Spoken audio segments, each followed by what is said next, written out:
Same thing. That's it every time. Put it in the what? Put it in the chat. Certified badass. What was that? Put it in the Telegram. Good evening. Number one's iPhone. We interrupt this program to bring you an important announcement. What are these buttons? Yeah? What are these presets? It's your remix, bro. I just want a quick noise, like. Oh, that's not quick. Wow, that's like, that. New personal best. You're gonna do the DJ Premier beat? You're a genius. You're a genius. Thank you. How is that? Oh, we extra bright today. Yeah. So I need a 10. Yep. Yeah, someone send me that link. You send it to people. Put that link out there. Yeah. Yo, you got a new look for me with the glasses today. You heard? Nice Looking watch. very studious. Nice watch, Daryl. It's studioso. He's looking like the best dressed public defender everyone's in the good? courthouse. Can you hear me? Can you hear me? Yeah, the volume's a little low, I feel like. Oh, yeah. Better. Yeah. Yep. Wait till 7. They'll drop the busy. Live in. Oh, I know, Jose. That's better? You hear yourself? Yo, yes. You hear reverb? You gotta put your mouth on it sometimes if you want to hear noise.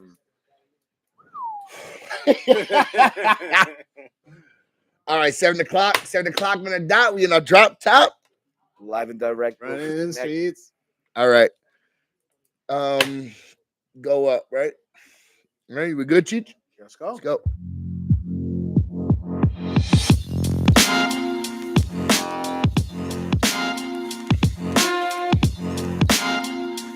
I need that link, Lucas.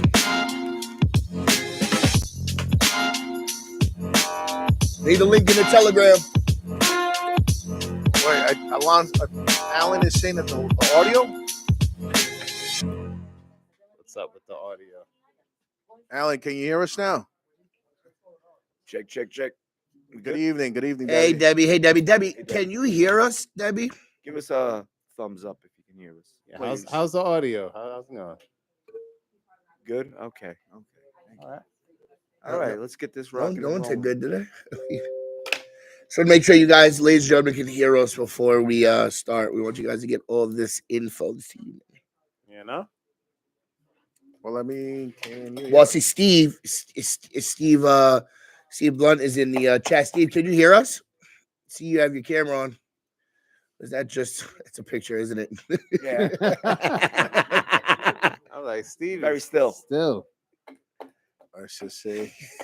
Someone check. Steve's like, check the pulse. check if Steve's okay. All right. Radical, can they hear us? Is it good? I think we're good. We're good. Audio sounds good now. All right. Okay, good. Thank you. Perfect. All right.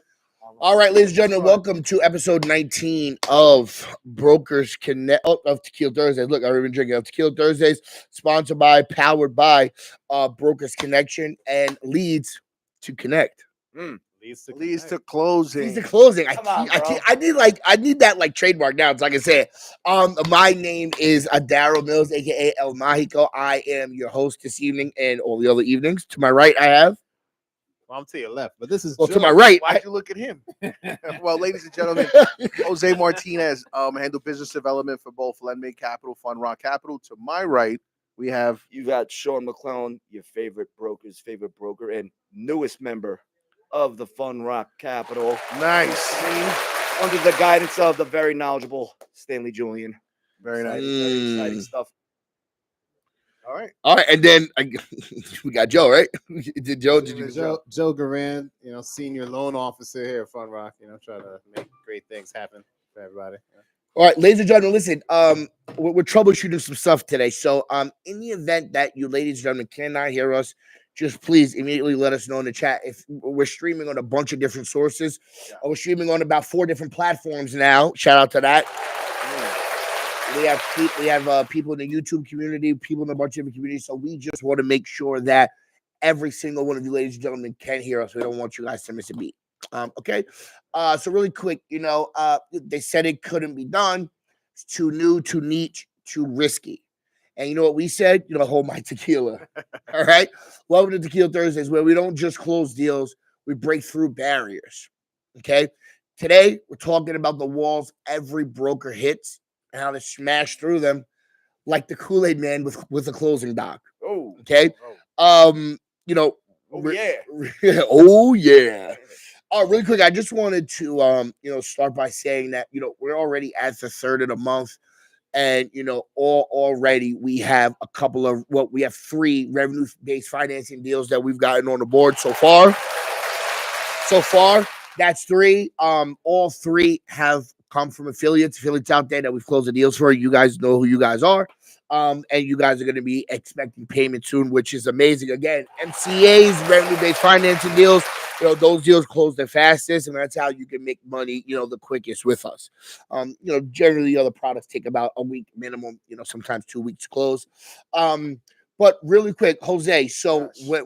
when it comes to breaking through that barrier or that wall that we want to really discuss tonight about, whether it's overcoming objections or just if you have a deal at a lender, like you actually had a deal that closed on April Fool's Day, the first of the month, in which your $140,000 deal died, and then it got dropped down to $90,000, and then that $99,000 that died, and then still we were able to pivot and get it done for $80K, and we ended up making over $8,000 in commission. So just want to clap it up for that. Yeah. Listen, usually when a deal dies, you guys Dead. don't have anywhere else to go. It's dead. It's a dead deal. The ISO's pissed off. You guys are pissed off because we're supposed to be the best. Luckily, we were able to pivot. Jose had good control of the client, and they were willing to work with us and to still get it done. So we were able to still give them $80K at a very decent term, and they were happy with nice prepayment discounts. But really quick, Jose, just talk about breaking through that barrier. Like how we didn't give up, how we were able to pivot. Just give them a little insight on that. I mean, one thing I do want to say and mention is that every commercial broker does hit that moment, right? Where either the client is ghosting you, there's a dead deal, the underwriter, there's a roadblock with the underwriter, just to name a few things, right? So with this particular deal, actually, you also played a very large, a big role because I don't know if you guys know this, but Darrow's the one that really places a lot of the deals for the merchant cash advance industry or short-term lending. So clap it up to you, Darrow. I had to clap it up myself. There you go. Look, man, no hands. But also too, just one thing about this deal was the fact that if you know the MCA space or the alternative lending space, you understand that you're never going to be able to get a much higher approval than your first position. So this particular client received funding in February, beginning of February, for $50,000. Right, netted out the client, I believe, $45,000 with someone else. Yep. We then went ahead and obtained financing, got an approval for $140,000, which is, like I said before, unheard of because it was all about positioning the deal correctly with the correct lender, having the relationships, and being able to just present the deal to the underwriter, which a lot of brokers, commercial brokers, don't really do. Where all they do is submit the bank statements, and after they submit the bank statements, expect an answer or an approval, but not painting that picture. So that was one key thing. That's how we were able to get $140,000 over 12 months, with the ability to pay off the remaining balance of the $45,000. That died because of the industry. So it was it had within its name wireless communication. So everyone assumed, and I guess that was maybe my fault, was that I thought it was just a cell phone shop. It turns out that they do more than just do cell phones. They go ahead and provide. It's more of a check cashing place. They do a lot of different things. So that was the first lender caught that and declined the file because of that. Second lender, and they also said that a lot of the money that was coming in was fictitious. It was cash, and the reason why is because if you're sending money to, let's say, another country, $10,000 or $5,000. Obviously, it goes into the bank account, but that's not real money, or that's not real. It's not revenue. Deposits, correct? It's not revenue. Yeah, because you have to go ahead and obviously send that out to whatever service you used. Money goes into the account, right out. Correct. So it's Correct. not true revenue. It's not true revenue. Exactly. Yeah. Perfect word. It's not true revenue. So the second lender, what they did was they went ahead and approved it for $90,000. The second lender went ahead and said, you know what, $90,000. The industry, they caught the industry. They said, no, the industry is not, it's something different, so we can't do it. The third lender that we already had an approval for, was a much higher risk lender, but they are okay with certain industries. They take a little bit more of that risk, right? So it was 80,000, and I think we started off at 12 months, then it dropped down to 9, and then we kept it at 9 at a weekly payment. Yep. 80,000 weekly payment. The cost of capital was a little bit, I think it was about the same, if not a little bit less, Yeah. than what they got on the first position. The client at the end of the day was happy, but getting to ghosted clients, even if a client wants the money, majority of the time you think that they're ghosting you. I couldn't get a hold of this client. Yeah. All they literally need Yeah. to do was call the bank to do the funding call. Everything was verified. They accepted everything. They just needed to go ahead and have a call with the client, so he or she understood how much money they're receiving, how they're going to pay that back, when their payments start, what are they going to use the money for? Is it for the business, or are you going to use it for something else? And to make sure that they understood that if there's ever any issues, reach back to the company so they can go ahead and work with the client. Now, ladies and gentlemen, I do want to say this. We can say that the particular lender that we had the first deal with, declined the client, but it's not really that they declined the client. Honestly, we packaged it wrong, right? And the reason why we packaged it wrong is because on the funding call, you're supposed to prep your client for the funding call, right? The funding call literally means we did everything we were supposed to do, client did everything that they were supposed to do, but now the lender wants to feel the client out and see and ask the stuff that we really don't ask sometimes, which is how they found out about the check cashing and the Western Union and the money going in and out. Had we known that, had we asked that proper question, we could have prepped them better on the funding call. Right. Now, honestly, that's something that we would never ask. I mean, who the hell would think that this particular that a cell phone store does Western Union, that also does check cashing? We would never really know. We just assumed the name of the company had literally wireless in the name, so we just assumed cell phone sales, inventory, slam dunk. Had we known that, we would have been able to do that. But honestly, guys, that's the fun and the beauty of showing up to the office every day. Because even though I've been doing it for 9 years, Jose probably going on like 15, 16 years. Sean just about the same, as far as like the revenue, as far as like, business lending space, you learn something new every day. Which now, if I have a cell phone store, I'm going to ask them, do you guys by any chance do Western Union? Yeah. You guys by any chance do this? So it's all a learning lesson. And honestly, most of the time, the deals don't really fall apart. The brokers do, right? Because had we not known to pivot and had we not known how to go ahead and be able to set the deal up for the next couple of lenders, it would have got killed. Somebody else would end up funding it for X amount of dollars. So good job getting that done. Getting back to the topic of breaking the wall, it's like I said before, it's just understanding that things do happen. Sometimes if a client doesn't answer the phone, it may not be that they're not interested in the file, right? And a lot of people give up. I think that day was it was the 31st. We wanted to hit it before the end of the month. We could not hit that number before the end of the month. So what ended up happening, he calls me at, I believe he ended up calling me, or the client called me at around 7:00. I was home. And I don't know what happened. Maybe he was in an area with no reception, because he asked me, Jose, what happened? You guys never called me. I said, what are you talking about? I've been texting you, calling you like a madman. I felt like a crazy ex-girlfriend calling you. But then the next day, everything was able to get done early in the morning. And they received funding. It was a wire, so they received it the same day to fulfill the need of whatever it was that they needed the funds for. Right. Nice. And I guess, Sean, I know that now you, and I guess Joe, you can also butt in and obviously give your input. Sean now is switching over to more of the mortgage side, right? Yep. He's helping that department out, assisting that department.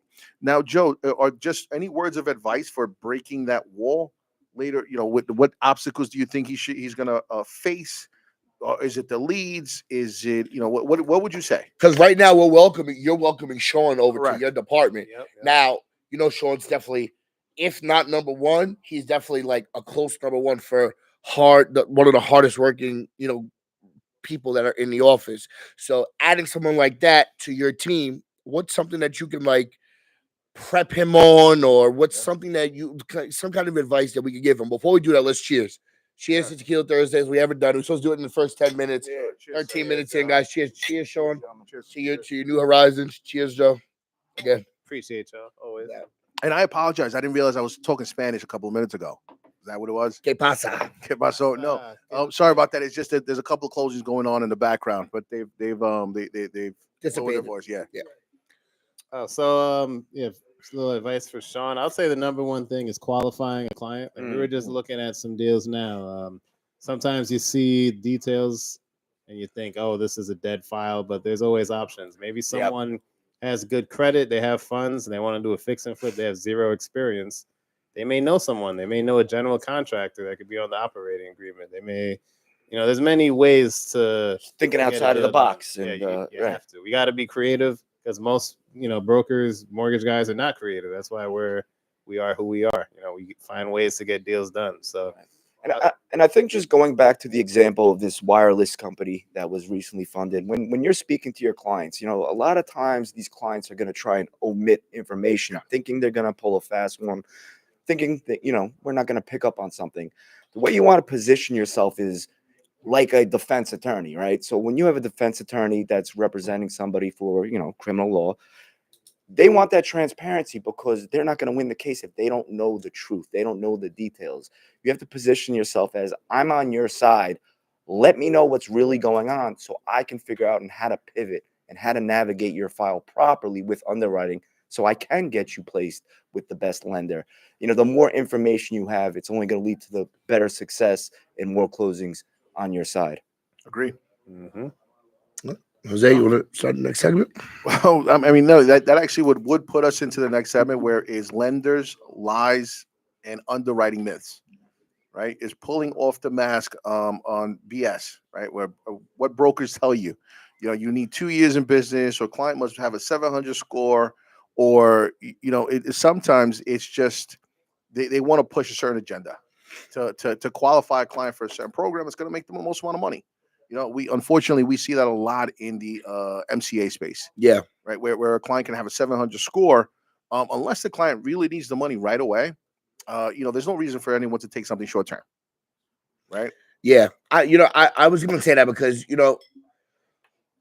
a lot of people that are in the business funding space, they only have one product, and that's literally just MCAs, right? Just short term, just a deal that they can get you anywhere from like a 20-day deal all the way out to sometimes some MCA lenders will give you a 36-month term. It's going to be weekly payments, but it's between 3 months, really between a 10-day. I've seen 10-day deals. Trust me, people take them. Okay. Very high risk. I've seen a 10-day deal all the way out to a 36-month deal. A lot of businesses fall in between. But it's really why they need the money. Somebody's trying to buy a building, they don't need an MCA. Okay. It's called working capital for a reason. I'm giving you something short term in order for you to go ahead and be able to put it to good use immediately, and to even sometimes be able to pay it off early with a significant discount. That is the point of revenue-based financing. But if you don't need the money in the next 24 to 48 hours, even by like the end of the week, MCAs are not really for you. Right. However, some shops don't have the ability to give you anything else, right? So they'll bait and switch you to send over your application and your bank statements, and then at the very end, they try to say you don't qualify, or they try to shove an MCA down your throat. And then that gives companies like ours bad reps when we're initially on the phone with people, because we get on the phone with them and we're trying to tell you, hey, listen, we do have a traditional product. Correct. Can't get you a 10-year term with the SBA, and they always think we're just offering a product with daily or weekly payments. So it just takes a little more. Jose doesn't like when I say finesse, but like a little more pizzazz. Okay, you need to be able to go ahead and he doesn't like when I say positioning. It sounds bad. It sounds like we're New York. We already have over on them, right? Stigma, We're already New Yorkers. We're already New Yorkers, and it's a bad stigma. As Go Yankees, by the way. Go Yankees, go Yankees. You know what, Jose? One of the things, and I actually got a deal done today for an ISO as well. I got a guy said he only wanted a 6-month term. He was going to flip the money rather quickly, and I actually got him a 12-month term, $20K, 12 months. I got funded today. Wow, nice. Oh, this was the express checkout client, correct? Yes, correct.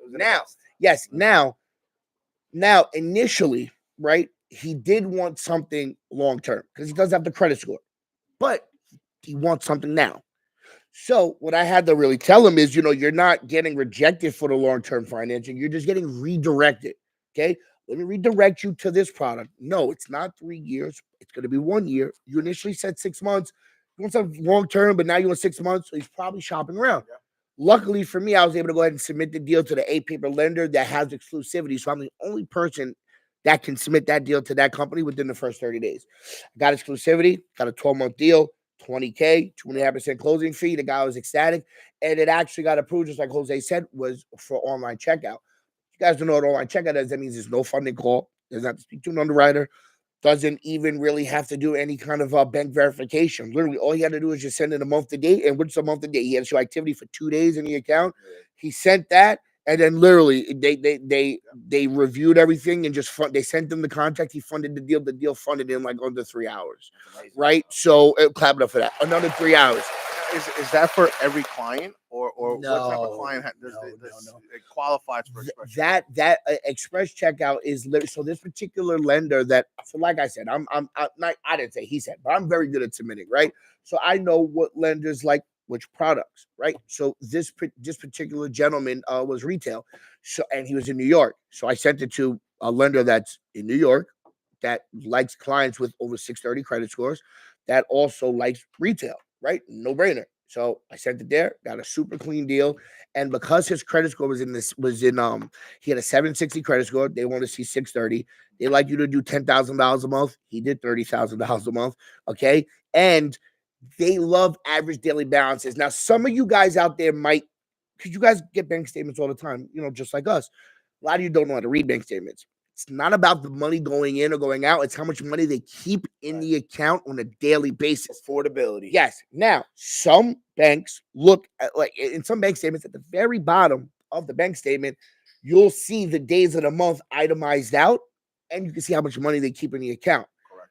Some lenders want to see, because if you're going to get like a weekly payment or daily payment, the lenders want to see that you have at least $1,000 a day in the account. Some people have negative days and stuff like that. So this particular lender liked to see that they had at least $2,000 in the account. This guy kept an average of $5,000 in the account. That's what was able to show affordability. And now $20K at a 52-week term, the guy's weekly payment is only $540. It was a steal. The guy's like, "Now, where do I sign?" You know what I mean? But now he also sent me tax returns, P&L and balance sheet, everything to go for our traditional products. Shout out to our traditional department. Okay. Nice. Announcing that soon. But yeah, so that's something that we get picked up our traditional department, and then now they're gonna go for the lines of credit. They're gonna go for the term loans. Now we got to create the exit strategy for how he can turn his weekly payment and pay it off with like a monthly payment option. Get a discount and get a discount for paying them off early. So I showed him the vision. The guy actually trusts, because I know what I'm talking about. And we have the products here. So it was definitely something that we were able to get done today. So I got to pat myself on the back sometimes. You know what I mean? Right. Give Dallas his flowers. That's it. Joe, there's a question on here, right? Yeah, Do you have lenders above $100 million? 10. I'm sorry. Wow, 10 million. Sorry. 10 million ground up construction. Now, Joe, I'm gonna let you answer that, but yes, let him answer. I'll let him answer. Right, so yeah, we could definitely get that deal done, but you're gonna need to have some sort of experience that relates. So if you've only done, let's say, 400K ground up constructions, 500K, no one's gonna approve you for 10 million suddenly. So we need to see, some HUD statements from past land purchases, other properties you purchased, other some significant ground up budgets. Yeah, construction budgets from past deals. You need to have relative experience, to do something of that magnitude. That's a huge ground up construction. But we certainly have it.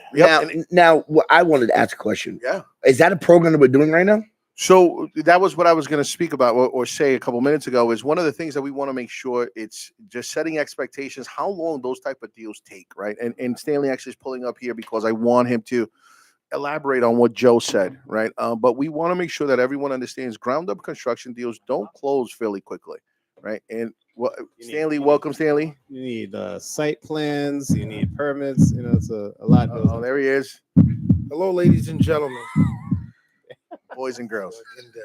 Stanley, so I wanted you to come into the to the table, talking table, because one of the questions from Samuel was, do you have lenders above 10 million ground up construction. So before you answer that, I want you to obviously give your answer, but also expectations. How long do those takes? What kind of documentation? What kind of experience? And is it even worth it at the end of the Yeah, day? very good. Okay, that's a trick question right there, right? Do you have lenders above 10 million group up, ground up? Ground up. He meant to say ground up. Okay, there's a misconception. First, our last meeting, a lot of people came on saying you don't do no construction, new construction. First thing, let's differentiate two different things. Ground up construction and a new development are two different things.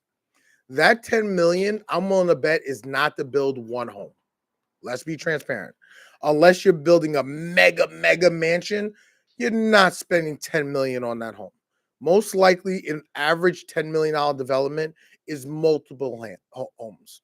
Now, this is the difference. You have to look at it. A new that's, to me, correct me if I'm wrong, that's more of a new development. And this is what a new development is. It's a neighborhood. You're not just building the house. You're building the street lamps. You're bringing water to that neighborhood. You're bringing electricity to that neighborhood. You're rezoning. This isn't a 36 months play where you're just, leveling out the ground, putting a well, running gas or something electric, and you're done.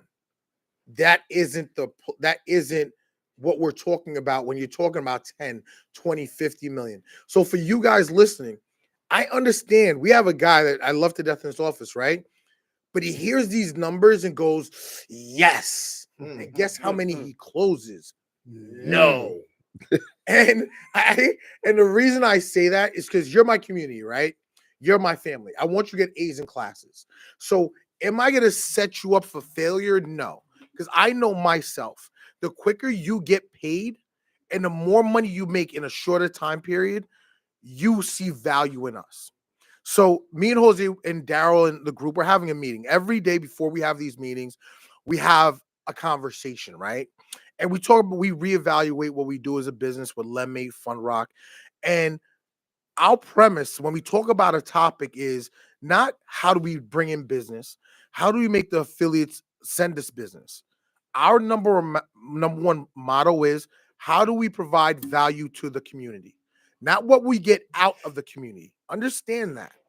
So when I say that and I go into the new development, for me as a person that's been in this game since 2008, I would do a disservice if I told you coming in when you see a new development to get happy. Yeah. Because you're gonna put way more time, and most people that start that way leave the business because you're just burnt out. Because there's so many tips and terms where you're like, I'm about to close. Then one partner jumped into another deal, he has to wait. Or mind you, the two partners have an argument. Or I'm gonna hold off on this project. Oh, work on this one for me. But you see his executive summary, which is a biography of the client, and you see he has 20 million in the bank. You see he has other properties, and you go, you know what? If I just do what he says, I'm gonna do his other deals. Yeah. And then now a deal that you expected to close in a couple more weeks after spending 6 months, he goes, nah, I have to put that on hold. You think your commission is gonna stop him from pivoting to another deal? Stanley, really quick. I want to piggyback off what you said because what you just said is like one of our talking points tonight, really quick, right? Because broker burnout is real. Between people ghosting you, declines on deals, and just simple droughts with deals not coming in, obviously can drain you. So I just wanted you to keep going into, just really quick, just talk about the grit that you need, the mindset that you need, and the almost like the next play mindset, right? Because you said that about those deals, like, they rarely happen. What deals did we say we kind of wanted to focus on as a group and as a company so our ISOs and everybody and our affiliates can get paid quicker? And the reason why, right? Yes. This is another thing. I'm gonna give you a gem that we use, right? We call it the tree technique, right? If you're talking about oranges, you're talking about grapes, things of that nature, any fruit, you look for the lowest hanging fruit. What can you grab the easiest to feed yourself? If you have to get a ladder or climb a tree or stand on top of a truck, you're putting a lot of work to get the same results. So when we look at that, the lowest hanging tree right now is a rental property. You look at a house, you're going to have a house, live in it, tomorrow, move somewhere else and rent it out. Easiest thing possible. People have inherited houses from family members. Guess what? I live in Arkansas. The property's in New York. I don't want to get rid of it. I'll just rent it. What do you have? A cleaning crew go clean it up? Rented within 30 days. So those are our lowest hanging fruits. Then you have the more speculative that focus on fix and flip. Fix and flip, now you're hunting. You're looking for that deal, and we do the simple equation. I'm buying a undervalued property just for even numbers for 100,000. I'm gonna put 100,000 into it, and then I'm gonna sell it for 300,000. That's repeat business because now you're dealing with the entrepreneur that wants to keep flipping and flipping. Yep. Now, even though that fruit's a little bit higher, it's more advantageous for you because a flipper that does one is gonna do two. He's gonna do three. And if you nurture that relationship, he's doing 4 or 5 of those a year. Okay.